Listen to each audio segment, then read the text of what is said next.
lições que nós temos na Palavra de Deus.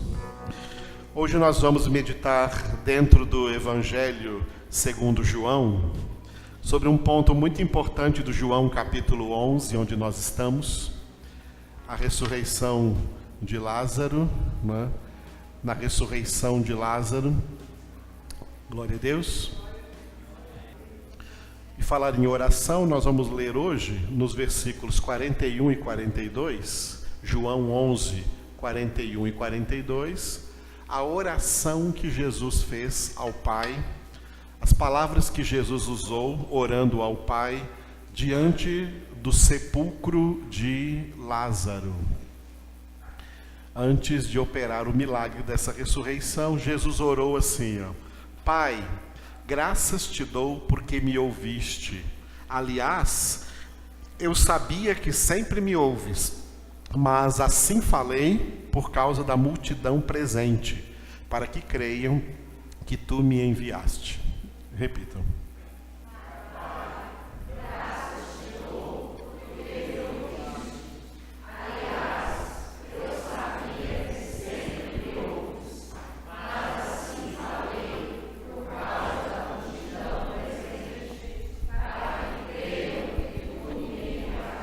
Aleluia. Quarta-feira passada nós falamos sobre a fé, quando Jesus disse para Marta, né? Se creres verás a glória de Deus. Sábado à noite nós falamos acerca do poder da fé para remover obstáculos, baseado no início aí do versículo 41, quando aquelas pessoas tiraram a pedra, e depois que tiraram a pedra, Jesus então fez essa oração e operou o milagre. E hoje estamos vendo a oração que Jesus fez ao Pai.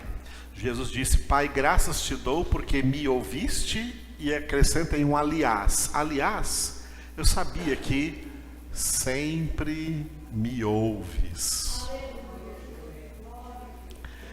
Uma das coisas que os crentes gostariam muito é que suas orações fossem atendidas. Suas orações fossem atendidas. Existem orações e orações. Existem orações que Deus atende, sem a menor dúvida. Atende, que eu digo no sentido de positivo, de sim, no sentido de conceder aquilo pelo que a pessoa orou. Existem orações que Deus verdadeiramente atende no sentido de conceder o que foi pedido. E existem orações que Deus não atende. Não vai ficar pensando que Deus atende tudo quanto é oração. Atende no sentido de conceder. Tem muitas coisas que pedimos e Deus não dá, Deus não concede. Deus só concede para nós em oração aquilo que Ele, no seu julgamento justo e sábio, entende que nós realmente precisamos. Aí Ele atende. Por exemplo, sabedoria. Nós verdadeiramente precisamos de sabedoria.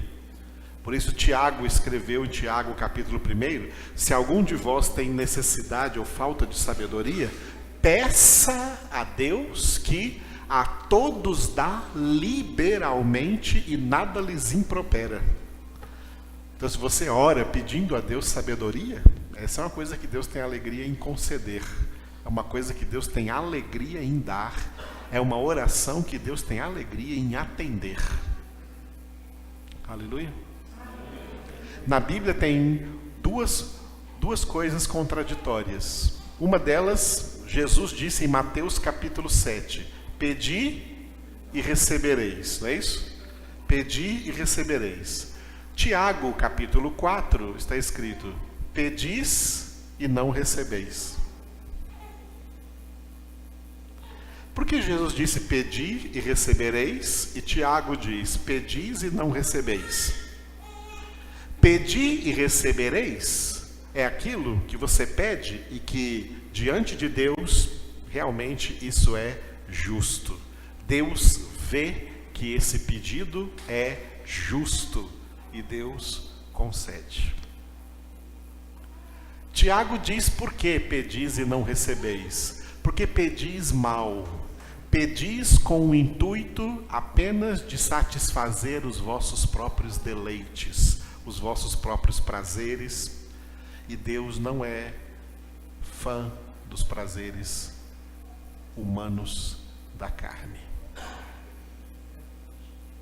Deus não atende pedidos que Ele vê, cuja finalidade desses pedidos é esbanjar na carne. Deus não consegue. Tá? Deus não realiza isso. São orações que não são atendidas diante de Deus. Jesus diz assim para o Pai: eu sabia que sempre me ouves. Porque tudo que Jesus pede ao Pai é justo. Tudo que Jesus pede ao Pai é santo. Tudo que Jesus pede ao Pai tem propósito de Deus nesse pedido. Quando Jesus pediu uma coisa, a única vez que Jesus pediu uma coisa que não seria da vontade do Pai, ele acrescentou uma conjunção adversativa. Quando ele estava lá no Getsêmani e orou: Pai, afasta de mim esse cálice. Contudo, conjunção adversativa, não faça, Pai, o que eu estou querendo. Faça o que tu queres. O cálice era uma metáfora do sacrifício de Cristo na cruz. Era o que ele tinha que enfrentar. Tá? É o que ele tinha que enfrentar. É o que ele tinha que colocar goela abaixo. Era obrigado a realizar. Aquilo fazia parte do plano da salvação. Se Jesus não fosse morrer na cruz, nós não seríamos salvos. Então, ele pediu ao Pai algo: afasta de mim esse cálice, ou seja, livra-me dessa. E Deus não o livrou dessa. Mas na própria oração, Jesus já acrescentou: contudo, não faça o que eu quero, Pai, mas o que tu queres, porque o que tu queres é justo. Tá? O que tu queres é justo. Tocamos aqui no ponto central, tá? No ponto nevrálgico, digamos assim, da eficácia da oração. O ponto nevrálgico da eficácia da oração chama-se a vontade de Deus. Por isso que o centro de toda a oração lá do Pai Nosso, que nós citamos aqui, falando do perdão, por exemplo, o centro de toda aquela oração, daquele programa, daquela teologia bíblica da oração dada por Jesus, do que nós devemos orar e do que nós devemos pedir a Deus é: faça-se a tua vontade. Faça-se a tua vontade. Eu já vi pregadores por aí pregando que não deve orar a Deus, dizendo faça a tua vontade. Porque o pregador que eu ouvi pregando isso, é um pregador famoso aí na televisão, tem um monte de igreja por aí, tudo lotada. Diz que quando você ora assim, e faz uma oração e diz para Deus: faça a tua vontade, você está revelando fraqueza. Você não tem que falar isso não. Você tem que saber impor a sua vontade diante de Deus e obrigar a Deus a determinar diante de Deus que Ele faça o que você está querendo. São os hereges, que são os grandes, famosos e mais aceitos pregadores de hoje em dia por aí afora. Não. O pregador Jesus, Filho de Deus, ele diz: faz a vontade, faça, Pai, a tua vontade. Faça-se, Pai, a tua vontade. E Jesus levou isso lá para o Getsêmani. O que eu quero é não beber esse cálice. Mas não faz o que eu quero não, Pai. Faz o que tu queres. Faz a tua vontade. E ele teve que beber o cálice. Ele teve que receber o cálice. Ele teve que passar pelo que ele passou. Porque era a vontade de Deus. Aleluia. a vontade de Deus. Os sábios, está escrito lá em Efésios capítulo 5, versículos 15 a 17, os sábios são aqueles que procuram compreender qual seja a vontade de Deus. A vontade de Deus tem um aspecto singular e de uma diversidade de aspectos plurais. O aspecto singular da vontade de Deus é a vontade básica de Deus, que a gente repete muito aqui, conforme está escrito em 1 Tessalonicenses capítulo 4, versículo 3. Esta é a vontade de Deus, a nossa santificação. Essa é a vontade básica de Deus. A vontade singular de Deus é a nossa santificação. Você quer ser santo? Deus também quer que você seja. Essa é a vontade de Deus. Todas as demais, implicações das vontades de Deus, vontades plurais de Deus, todas as demais vontades plurais de Deus, que atingem até elementos muito particulares da vida de cada um de nós, permanecem justificados por esta vontade básica de Deus. Portanto, por exemplo, quando alguém pergunta assim, uma pessoa solteira chega para mim, uma jovem solteira chega para mim e pergunta: pastor, eu estou namorando com fulano, será que é vontade de Deus que eu me case com ele? Então vamos conversar sobre isso primeiro. Esse namoro está levando você a ser mais santo, mais santa, ou está levando você a se esfriar de Deus? Não, está me levando a ser uma pessoa mais santa, é uma pessoa de Deus, está me ajudando a ser mais santo, então a vontade de Deus está aí dentro. Não, está me atrapalhando, está me esfriando, então a vontade de Deus não está aí dentro. Será que esse emprego que eu ganhei agora é da vontade de Deus? Esse emprego aí vai te aproximar mais de Deus ou vai te afastar de Deus? Se for te afastar de Deus, não é vontade de Deus, não. Se ele for te ajudar a se aproximar mais de Deus, então ele faz parte da vontade de Deus. O diabo é tão perspicaz, a Bíblia diz que ele se disfarça de anjo de luz, ele se disfarça até do próprio Deus, e o diabo tem também o condão de conseguir disfarçar maldições de bênçãos. E muito crente entra achando que está ganhando uma bênção e é uma maldição. Não era Deus que estava dando, o diabo é que disfarçou uma maldição de bênção e entrou por essa porta aí. A Bíblia diz assim: não tenha pressa de dizer que alguma coisa é de Deus. Primeiro pensa, primeiro medita, primeiro reflete, primeiro contrasta isso com a palavra, contrasta isso com a sua vida. Não tenha pressa para depois saber se realmente aquilo era de Deus. Eu gosto de citar um exemplo de Abraão. Quando Abraão, que não foi concedida a Deus por ele possuir nenhum palmo de terra lá na terra de Canaã, onde ele andou como peregrino, e depois dele seu filho Isaque, depois Jacó, só depois de mais de 430 anos do povo no Egito, foi que Deus concedeu para eles a terra de Canaã, e através de Josué a terra foi conquistada e se transformou na terra de Israel. Na época de Abraão, não ia possuir nenhum palmo daquela terra. Mas ele precisou de um pedaço de terra para fazer um jazigo de família, onde a primeira sepultada foi a sua esposa Sara. Depois ele mesmo foi sepultado lá também. Depois seus filhos, foi um jazigo de família na terra de Macpela, perto de Efron, próximo à cidade de Hebron. E aí ele viu aquela terra bonita para fazer e perguntou para os donos ali da terra quanto que era para pagar aquela terra.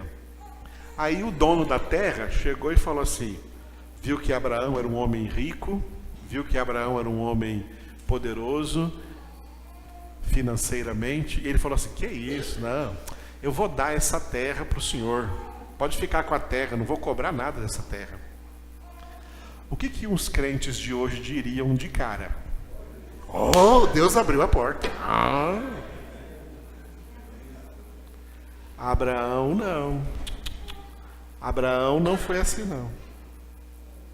Abraão falou assim: de jeito nenhum. Eu não vou dar a você nenhum direito de depois ficar falando por aí que você beneficiou a Abraão. Eu quero pagar o justo valor do terreno. Viu como é que o homem de Deus agiu? Agiu como os crentes de hoje? Eu já vi muito crente entrar em armadilhas de Satanás porque achou que era uma grande porta que Deus estava abrindo. Mas não orou, não refletiu, não meditou. Tá? E depois se vê diante de problemas. E existem coisas que às vezes a gente entra e que são difíceis de sair, e tem gente que nem sai. Então toma cuidado. Vigiai e orai para que não entreis em tentação. A maior tentação é estar numa situação, entrar numa situação contrária à vontade de Deus. Puxa, não era da vontade de Deus e eu entrei, e agora?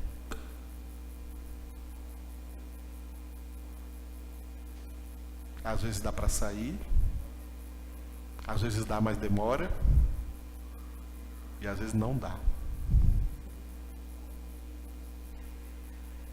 Então pensa bem, porque a sua vida não é sua, ela é de Deus, e Deus te deu para você usar essa vida para buscar a vontade de Deus. Orar, a oração é um dos atributos da fé, como eu escrevi ali. E a oração que reflete a vontade de Deus é a oração em nome de Jesus. Por isso eu peguei ali a frase em meu nome, diga em meu nome. Que Jesus colocou em todos esses versículos que nós vamos ler aí, todos dentro do Evangelho de João, tá? Versículos nos quais nós ainda vamos chegar, estão todos aí nos capítulos 14, 15 e 16, nós estamos no capítulo 11. Vamos ver o que significa isso, né? Orar em nome, tá? Orar em nome de Jesus. Em todos os versículos que vamos ler, aparece aí em nome de Jesus. Começando no capítulo 14, versículo 13. Jesus disse: e tudo quanto pedirdes em meu nome, isso farei, a fim de que o Pai seja glorificado no Filho. Repitam.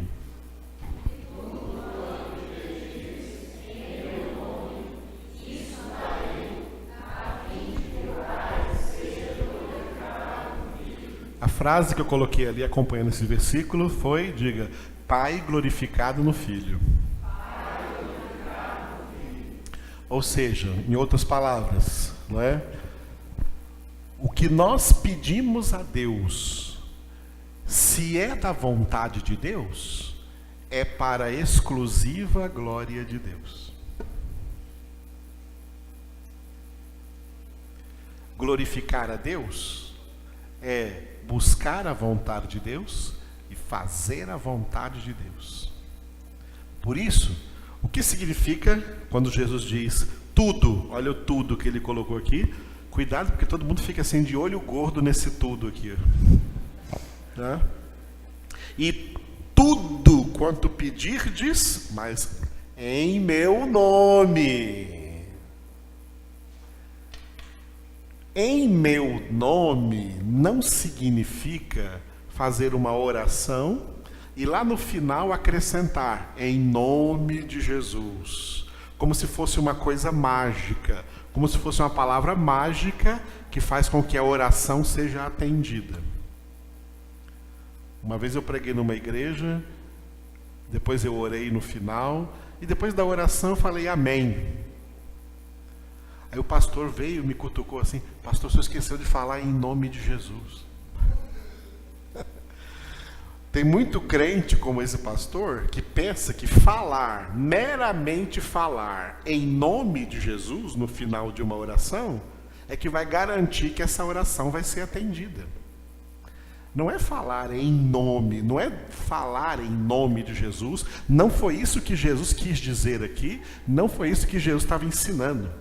O que pedides ao Pai em meu nome, em nome de Jesus, significa algumas coisas. Primeiro, essa é a oração de quem está em Cristo. Estar em Jesus.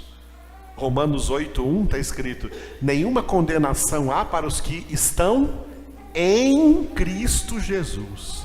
Em nome de Jesus não é uma frase que a gente acrescenta na oração para ela ser atendida.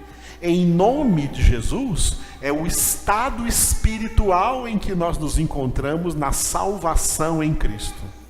Em nome de Jesus é o estado de reconciliação com Deus. Em nome de Jesus é o estado de conversão à vontade de Deus. Em nome de Jesus é o estado de alguém estar inclinado, direcionado à vontade de Deus. Porque Jesus, tudo o que fez na terra como homem, foi cumprir plenamente a vontade do Pai. Não foi isso? E foi obediente ao Pai até a morte de cruz. Em nome de Jesus, orar em nome de Jesus, significa estar em Cristo, estar em estado de salvação, estar em estado de reconciliação com Deus, estar em estado de intimidade com Deus e orar de acordo com a vontade de Deus. Tudo que você pedir que for vontade de Deus, será feito e o Pai será glorificado com isso. É para a glória do Pai. Está cheio de orações aí que é para a glória de homens. Está cheio de orações que é para a glória de homens. Tá? Homens querem ser glorificados. Homens querem ser exaltados. Não. Não é a oração correta. Não é em nome de Jesus. Segundo versículo é o próximo aí, né? O 14:14. Jesus disse: se me pedirdes alguma coisa em meu nome, eu o farei. Repitam.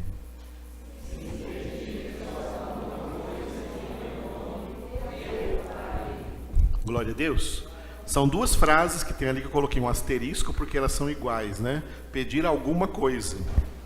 Não discriminou aqui o que, mas essa alguma coisa pedida em meu nome significa, esse em meu nome traz sobre essa alguma coisa o peso de quê? Que essa alguma coisa tem que ser vontade de Deus, tem que ser plano de Deus, tem que ser propósito de Deus. Isso é em meu nome. Se pedires alguma coisa em meu nome, eu farei. Aleluia. Agora no capítulo 15 eu coloquei só uma aí, no versículo 16. João 15:16. Não fostes vós que me escolhestes a mim, pelo contrário, eu vos escolhi a vós outros e vos designei para que vades e deis fruto, e o vosso fruto permaneça, a fim de que tudo quanto pedirdes ao Pai em meu nome, Ele vô-lo conceda. Repitam.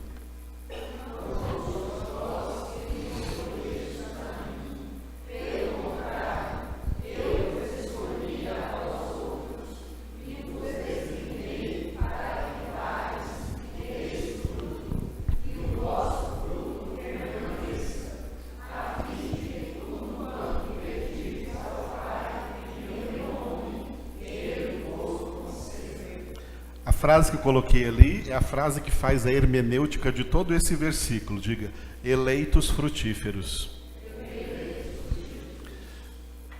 Jesus disse, muitos são chamados, mas poucos os... Qual a diferença entre chamados e escolhidos? Chamados produzem as obras da carne. Eleitos produzem o fruto do Espírito. O fruto do Espírito está lá em Gálatas, descrito em Gálatas capítulo 5, versículos 22 e 23. Mas o fruto do Espírito é, 2 pontos, amor, alegria, paz, longanimidade, bondade, benignidade, fidelidade, mansidão, domínio próprio. Aleluia. Esse é o fruto falado aí. Cuidado, viu? Tem pregadores aí, igrejas, que pegam esse versículo e diz que o fruto aqui é pessoa que você ganha para Jesus, pessoa que você traz para a igreja. A pessoa frutífera é aquela que ganha muitas pessoas para a igreja. Não, quem ganha pessoas para a igreja é Deus.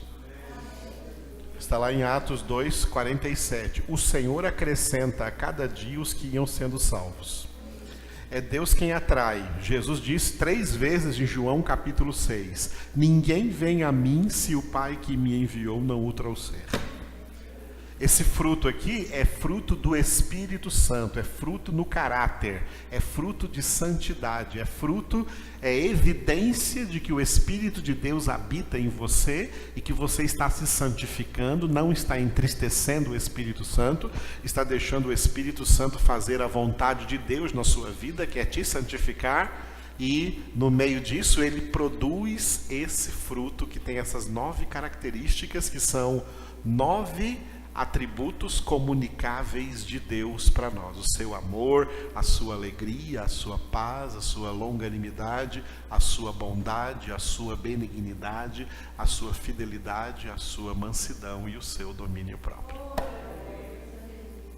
E esse fruto é um fruto permanente, é um fruto que permanece em nós durante toda a nossa vida. É o mesmo fruto que é falado no Salmo número 1. Do homem que não anda no conselho dos ímpios, não se detém no caminho dos pecadores, não se assenta na roda dos escarnecedores. Antes, o seu prazer está na lei do Senhor, e na sua lei ele medita de dia e de noite. Por isso ele é comparado a uma árvore plantada junto à corrente de águas, que dá fruto na época própria, cuja folhagem nunca murcha, e tudo quanto faz prosperará, ok? Vai dar certo porque faz em nome do Senhor, faz tudo dentro da vontade de Deus. Aí tem a frase, aí dentro dessa comparação tem a frase, dá fruto na época própria. Qual é a época própria do fruto do Espírito? De você poder colher o fruto. Qual é a época própria? Não é igual às árvores naturais, que cada uma tem um mês aí, não, ou 2 meses, uma época para dar, né? Dezembro dá mais manga, não é isso? Agora não sei o que dá. Minha mulher que entende muito desse negócio de agricultura. Então, o fruto do Espírito, ele dá na época própria. Qual é a época própria? É a época que você precisa. Quando que você pode colher o fruto do amor? Quando você for tentado a odiar. Quando você pode colher a alegria? Quando você estiver sendo tentado a se entristecer. Aconteceu coisa para te entristecer? Dentro de você tem uma alegria sendo produzida. Quando que você pode colher a paz? Quando tem algo aí para te roubar essa paz. Não, a paz que excede todo entendimento está dentro de você. Quando que você pode colher a longanimidade, que significa a mesma coisa de paciência? Quando alguma coisa acontecer, né, quase não acontece, né, para você perder a paciência. É essa hora de você colher, dar fruto na época própria. Essa é a época própria, tá? Quando você pode colher a bondade? Quando você é tentado a ser mau. A benignidade? Quando você é tentado a ser maligno. Não vou ser maligno, não, vou ser benigno. A fidelidade? Quando você é tentado a ser infiel. Opa, ao invés de ser infiel, vou ser fiel, porque esse fruto está aqui. É a época própria. A mansidão é quando você é tentado a querer manifestar, né, esse seu lado violento em alguma situação. Opa, mansidão. Os mansos herdarão a terra. Aprendei de mim que sou manso e humilde de coração. O domínio próprio, quando você vive situações em que está à beira de perder o equilíbrio, de perder o domínio, você tem o domínio próprio aí para colher. Essa é a época de colher. A época própria é quando você precisa. Pode ser qualquer mês do ano, né? Pode ser qualquer dia do mês. Se você tem o fruto do Espírito produzido na sua vida, você pode colher a qualquer momento que precisar. Essa é a época própria. Essas pessoas, ou seja, o que Jesus está dizendo aqui? Que os verdadeiros eleitos são homens espirituais, não são homens carnais. Os eleitos são homens espirituais, tá? E como eles são homens espirituais, então, tudo quanto pedem ao Pai, eles pedem em nome de Jesus, porque pede de acordo com a vontade de Deus, porque o homem espiritual é aquele que tem pensamentos, desejos, vontades, tudo isso centralizado na vontade de Deus. É a vontade de Deus que ele quer fazer, ele quer que a sua vida esteja no centro da vontade de Deus, portanto ele vai ser atendido na sua oração. Bom esse, né, do versículo do capítulo 15. E pedir alguma coisa, de novo, agora no capítulo 16. Os próximos estão todos no 16. 16, 23. Naquele dia, nada me perguntareis. Em verdade vos digo, se pedirdes alguma coisa ao Pai, Ele vô-la concederá em meu nome. Repita.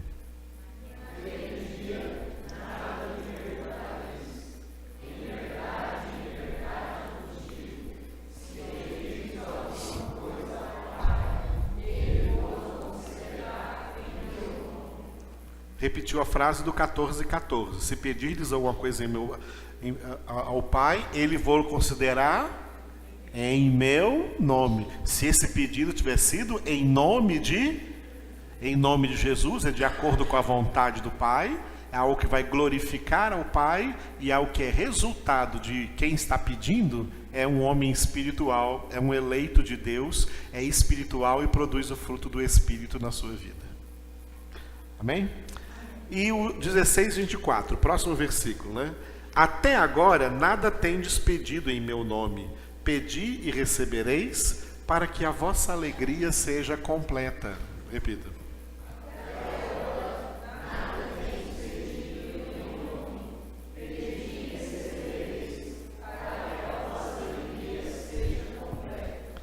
Eu coloquei ali, diga, alegria completa.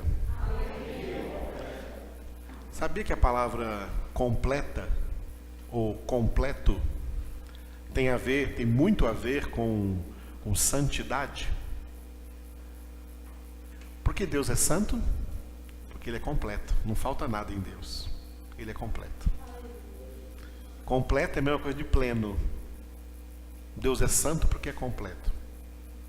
Nós não somos santos porque não somos ainda completos. Não completou ainda em nós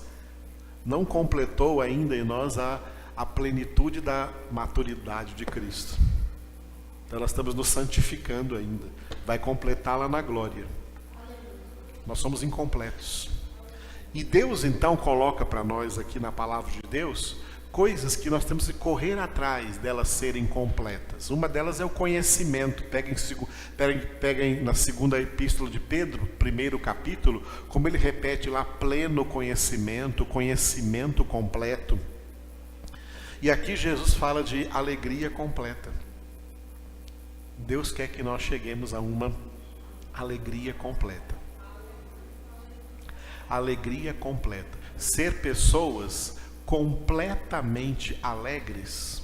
Alegre também significa contente, que significa também satisfeito.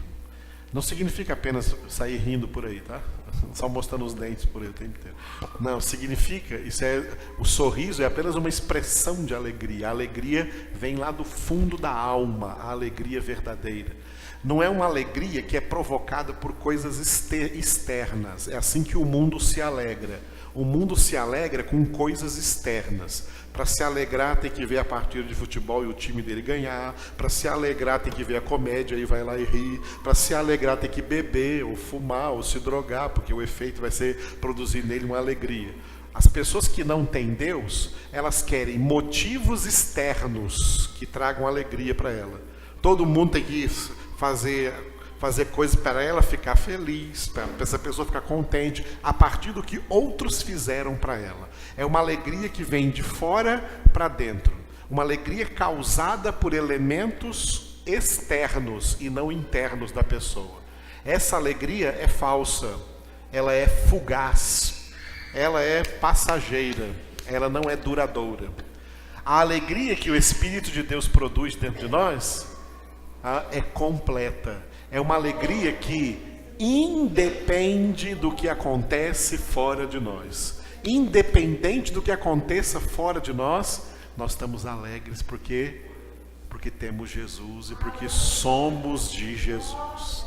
A alegria de ter Jesus e a alegria de ser de Jesus.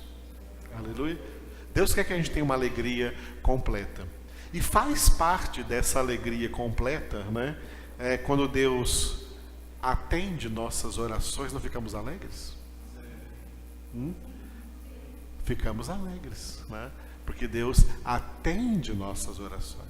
Quando Deus não atende nossas orações, temos a tendência de ficar tristes. Mas isso aí é uma tristeza boa, porque é uma tristeza para você pensar, para você refletir. Opa, isso que eu pedi, será que é da vontade de Deus? Por isso que eu não estou recebendo. Então eu tenho que compreender, ser mais sábio, procurar compreender mais qual seja a vontade de Deus para a minha vida, porque nós só vamos ser plenamente alegres, plenamente contentes, plenamente satisfeitos com a vontade de Deus sendo realizada na nossa vida. É isso que Neemias disse quando falou lá no livro do profeta Neemias: a alegria do Senhor é a nossa força. E que Paulo comanda lá em Filipenses 4:4: alegrai-vos sempre no Senhor. Diga, alegrai-vos. Segunda coisa, diga, sempre. E terceira, no Senhor. A palavra de Deus nos manda alegrar-nos, ficar contentes, ficar satisfeitos. Quando? Sempre. Tem alguma ocasião que é para não ficarmos assim? Tem alguma ocasião? Não. É para nos alegrar sempre. Mas em quê? Em homens? Em bens? Em coisas? No mundo? Alegrar-nos sempre em quem? No Senhor. Ele é o nosso motivo de alegria. É Deus que nos alegra. Aleluia. E o último que eu coloquei ali, é em João aí, 16, o 26 e o 27. Naquele dia pedireis em meu nome, e não vos digo que rogarei ao Pai por vós, porque o próprio Pai vos ama, visto que me tendes amado, e tendes crido que eu vim da parte de Deus. Repita esses dois versículos.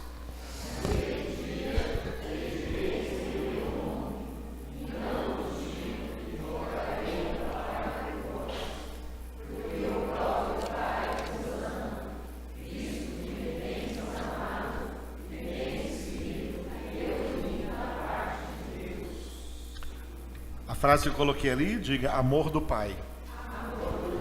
É impressionante o que Jesus diz aqui, e que é diferente de todos os outros versículos. Todos os outros versículos falavam, o que pedirdes em meu nome.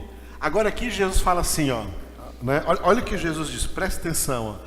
Pedireis em meu nome, e não vos digo que rogarei ao Pai por vós, porque o próprio Pai vos ama. O que Jesus está dizendo aqui? Vocês nem precisam mais de mim para interceder por vocês ao Pai. Porque o Pai ama vocês. Mas o Pai ama vocês por quê? O Pai ama vocês por quê? O próprio Pai vos ama, visto que me tendes amado.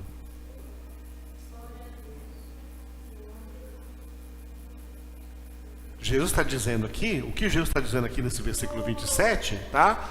É um cumprimento do que ele falou lá atrás, no 14:23, que nós não lemos, dá uma olhada aí, no 14:23. Respondeu Jesus: se alguém me ama, guardará a minha palavra, e meu Pai o amará. E viremos para ele, faremos nele. Esse versículo 23 aqui do capítulo 14 é que nos ajuda a entender aqueles 2 versículos lá no capítulo 16. Quem é que ama Jesus? Quem guarda a sua palavra, quem obedece a sua palavra, quem pratica a sua palavra, quem permanece na sua palavra. Esse meu Pai amará. E o Pai amará de tal modo que eu nem preciso interceder por ele. Ele já ama e ele vai atender tudo que você vai pedir, porque o que essa pessoa vai pedir vai ser de acordo com a palavra de Deus, vai ser de acordo com o que Jesus já ensinou. Portanto, isso é orar em nome de Jesus. Essa é a oração eficaz. Essa é a eficácia da oração. Com a vida, estar com a vida centralizada no Senhor, para que, ao orarmos, estamos orando como filhos verdadeiros diante do Pai. E não como a sanguessuga, que está escrito lá no livro dos Provérbios. A sanguessuga, a oração dela é dá. Está cheio de crente sanguessuga, mas você não vê nunca eles agindo, vivendo, pensando como filhos genuínos de Deus, filhos autênticos de Deus, filhos convertidos e que estão se santificando. Só vê um monte de religioso, não adianta nada. Deus não ouve esse povo. Esse povo está lá no Isaías 59, onde está escrito assim: não é a mão do Senhor que é incapaz de salvar, e nem o seu ouvido que é demasiado surdo para ouvir. São vossos pecados que colocaram uma barreira, um obstáculo entre vós e o vosso Deus. As vossas iniquidades são o motivo pelo qual desvio os meus olhos para não ouvir as vossas orações. Salmo 68, o salmista disse assim: Senhor, até quando estarás irritado contra a oração do teu povo? Olha, Deus irritado contra a oração. Porque são orações não bíblicas, são orações não conforme a palavra de Deus, não conforme a vontade de Deus, e ainda oram dizendo no final, em nome de Jesus. Não adianta nada. Pensa que é uma coisa mágica? Pensa que usar o nome de Jesus é uma coisa mágica? Aqueles 7 filhos de um homem, de um judeu chamado Seva, que trabalhavam dentro de uma religiosidade judaica que chamava de exorcistas judeus, foram expulsar os demônios e usaram em nome de Jesus. Nós te expulsamos, demônio, em nome de Jesus. Olha, usaram o nome de Jesus. Em nome de Jesus, a quem Paulo prega. Só que eles não eram convertidos a Jesus, não estavam em Cristo Jesus. E o demônio respondeu para eles assim: nós conhecemos Jesus e sabemos quem é Paulo, mas vocês quem são? Pensa que usar em nome de Jesus é usar uma frase mágica e tudo vai acontecer?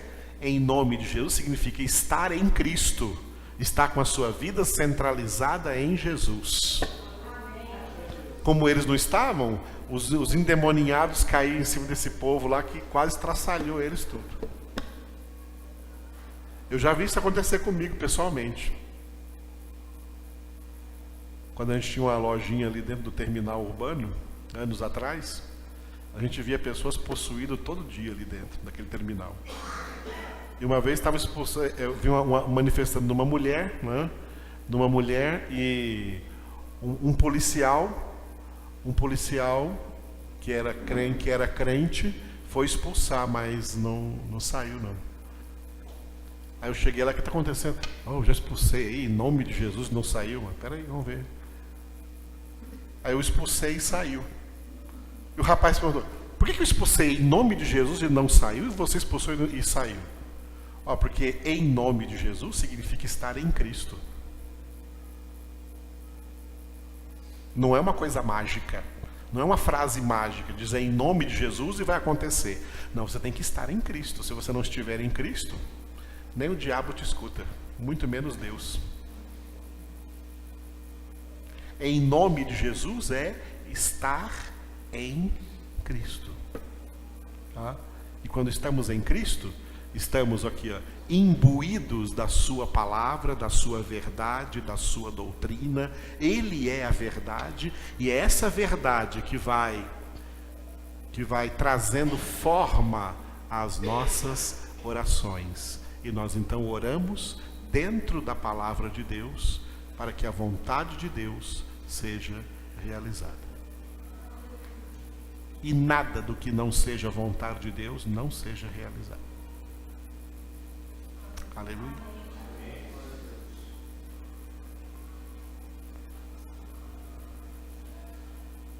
Fazer a vontade de Deus, por isso somos filhos de Deus. Se render à vontade de Deus, buscar a vontade de Deus. A vontade de Deus é soberana. As vontades humanas têm que ser substituídas pela vontade soberana de Deus. É aí que somos filhos de Deus de verdade.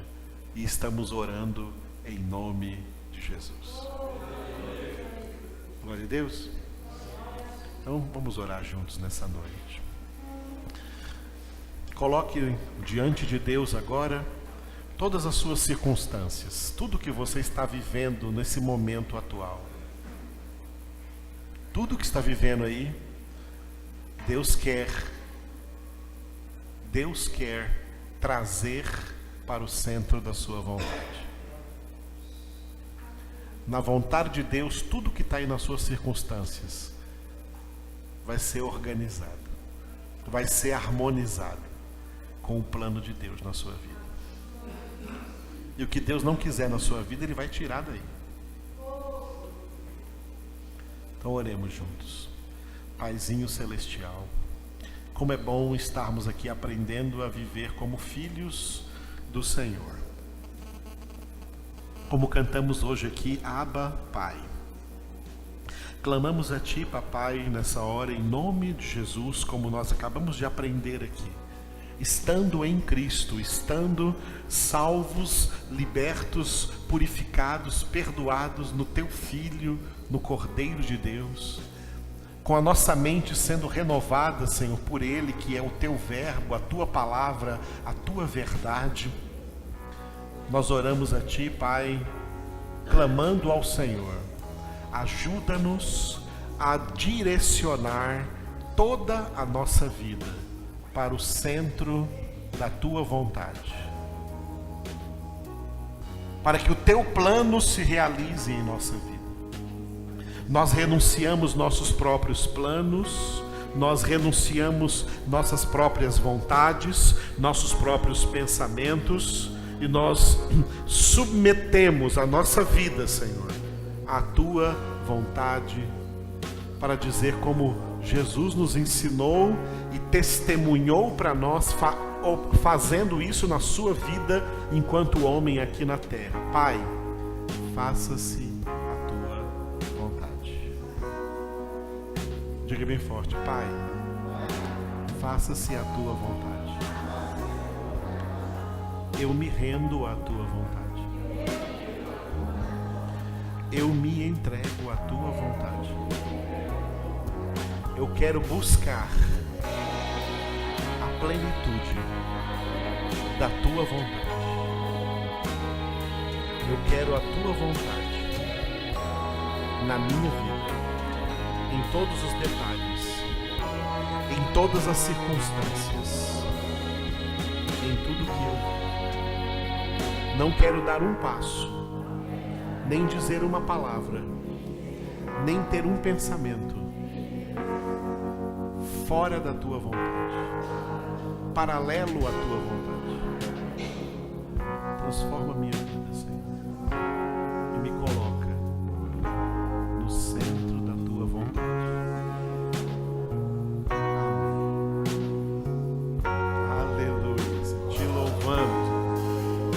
louvamos, ó Deus, porque a Tua mão é poderosa sobre nossas vidas e Tu estás operando em cada um de nós a Tua vontade. A Ti, Senhor, a honra, a glória, o louvor santo Tu és, que operas dentro de nós e também fora de nós, em todas as nossas circunstâncias.